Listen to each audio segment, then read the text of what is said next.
ஒரு காட்டுக்குள்ள ஒரு கருப்பு வீடு இருந்துச்சு. அந்த வீட்டை பத்தி அந்த ஊர்ல ஒரு விஷயம் ரொம்ப பிரபலமா இருந்துச்சு. பகல்ல போனாலும் பரவாயில்ல, ஆனா சூரியன் மறைஞ்சதுக்கு அப்புறம் அந்த வீட்டு பக்கமே போகாத.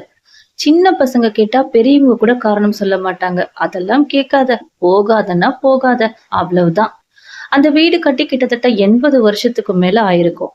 ஒரு காலத்துல பெரிய பணக்காரர் குடும்பம் அங்க இருந்ததாம். திடீர்னு ஒரு நாள் அந்த வீட்ல இருந்த எல்லாரும் ஒரே நைட்ல இறந்துட்டாங்கன்னு சொல்வாங்க. எப்படி இறந்தாங்கன்னு யாருக்குமே தெரியாது. அதுக்கப்புறம் அந்த வீடு பூட்டியே கிடந்துச்சு. இரவு நேரத்துல அந்த வீட்டுல விளக்கு எரியும். ஜன்னல் ஓரமா ஒரு பொண்ணு நிக்கிற மாதிரி தெரியும். அழுகிற சத்தம் கேட்கும்னு நிறைய பேர் சொன்னாங்க. ஆனா பார்த்தவங்க யாரும் அதை பத்தி மறுநாள் பேச விரும்பவே மாட்டாங்க. அதே ஊருக்கு கார்த்திக், விக்னேஷ், சூர்யா, அஜய் 4 நண்பர்கள் வந்தாங்க. அவங்க எல்லாரும் யூடியூப்காக பயங்கர இடங்களை படம் பிடிப்பாங்க. ஊருக்காரங்க அந்த கருப்பு வீட்டை பற்றி சொன்னதும் இதுதான் நமக்கு செம்ம கண்டென்ட்னு முடிவு பண்ணிட்டாங்க. ஒரு பெரியவர் மட்டும் சொன்னாரு, போறதுன்னா போங்க, ஆனா நைட்டு 12 மணிக்கு மேல அங்க இருந்துடாதீங்க. அந்த பெரியவர் முகம் மட்டும் சிரிக்கல. நான் சொல்றத கேளுங்க, அந்த வீட்டுக்குள்ள யாராவது உதவி கேட்டு கத்துனாலும் கதவை திறக்காதீங்க. அந்த ஒரு வார்த்தை கேட்டதும் 4 பேருக்கும் கொஞ்சம் வித்தியாசமா இருந்துச்சு.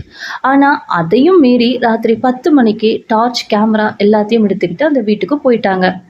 வீட்டுக்கிட்ட போக போக காற்று வேகமா வர மாதிரி இருந்துச்சு. ஒரு சத்தமும் இல்ல, பூச்சி சத்தம் கூட இல்ல. அந்த வீட்டு கேட் மட்டும் பாதி திறந்து காத்துல மெதுவா ஆடிட்டு இருந்துச்சு. கிரீச் கிரீச். அது கேட்டதும் அஜய் மெதுவா சொன்னா, டா, நம்ம வந்தது தப்புன்னு தோணுதுடா. அடுத்த நொடியே வீட்டுக்குள்ள இருந்து யாரோ மெதுவா சொன்ன மாதிரி ஒரு குரல் கேட்டுச்சு, வாங்க. அந்த குரல் ரொம்ப மெதுவா இருந்துச்சு. ஆனா 4 பேருக்கும் தெளிவா கேட்டுச்சு. விக்னேஷ் உடனே கார்த்திகை பார்த்து, டேய் நீ கேட்டியடா? கார்த்திக் சிரிச்சுக்கிட்டே, காத்து சத்தம்டா, வா உள்ள போலாம் அப்படின்னு சொன்னான். கேட்டை தள்ளி உள்ள போனாங்க. உள்ள போன உடனே ஒரு விதமான வாசனை. பழைய வீடு வாசனையும் இல்லை, செத்த பூ வாசனையும் இல்லை. ஏதோ ஒரு புரியாத ஒரு வாசனை. அந்த வீட்டோட ஹால் ரொம்ப பெருசா இருந்துச்சு. நடுவுல ஒரு பழைய ஊஞ்சல், யாருமே இல்லை. ஆனா அந்த ஊஞ்சல் மட்டும் மெதுவா தானாவே ஆடிட்டு இருந்துச்சு. அஜய் உடனே சொல்றான், டே காத்து இல்லடா, அப்புறம் எதுடா இப்படி ஆடுது?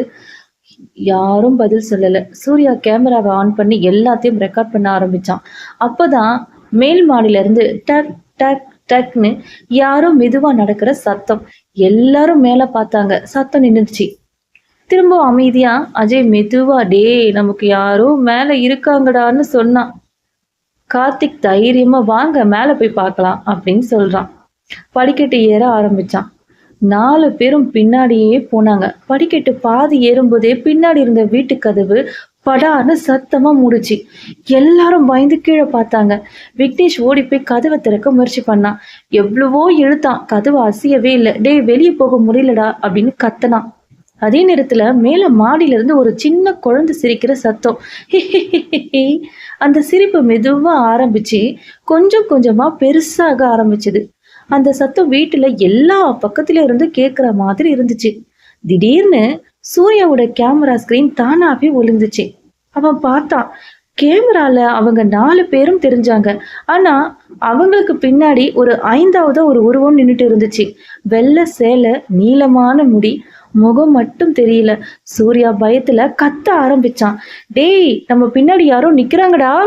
அடுத்து என்ன நடந்துச்சுன்னு நாளைக்கு பார்க்கலாம். அது வரைக்கும் கேளுங்க கேளுங்க, கேட்டுக்கிட்டே இருங்க. இது நம்ம காதோர கதைகள். நான் உங்கள் ரேவா.